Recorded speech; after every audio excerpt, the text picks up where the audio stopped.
السلام علیکم ویورز، اللہم صلی علی محمد و علی محمد۔ اسلام آباد بار کونسل کی جانب سے ایک لیٹسٹ پریس ریلیز تمام وکلاء برادری کے ساتھ شیئر کرنا چاہوں گا،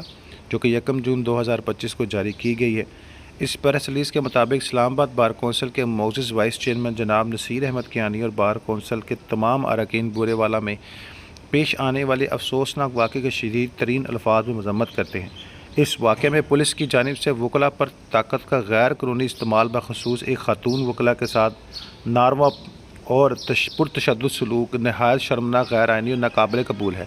خاتون وکیل پر ہاتھ اٹھانا نہ صرف قانونی و اخلاقیات کی سراسر خلاف ورزی ہے، بلکہ معاشرتی اقدار، خواتین کے احترام اور پیشہ وکالت کی حرمت پر بھی سنگین حملہ ہے۔ یہ اقدام پولیس کے اختیار کی غلط استعمال کی واضح مثال ہے، جس پر فوری کارروائی ناگزیر ہے۔ اسلام آباد بار کونسل اس واقعے کو وکلاء برادری کے وقار اور پیشہ ورانہ خود مختار کے خلاف سنگین چیلنج تصور کرتے ہوئے بورے والا بار ایسوسی ایشن کے ساتھ مکمل یکجہتی اور حمایت کا اعلان کرتی ہے۔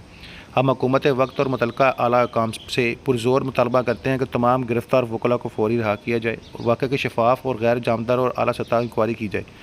اور اس واقعے میں ملوث پولیس اہلکاروں کو قانون کے مطابق کار واقع سزا دی جائے۔ اسلام آباد بار کونسل واضح کرتی ہے کہ وکلاء برادری اپنے آئینی و قانونی حقوق، عزت و احترام اور پیشہ ورانہ آزادی کے تحفظ کے لیے ہم آواز اور متحد ہے، اور اسے کسی بھی جانبدارانہ اقدام کے خلاف ہر ممکن قانونی و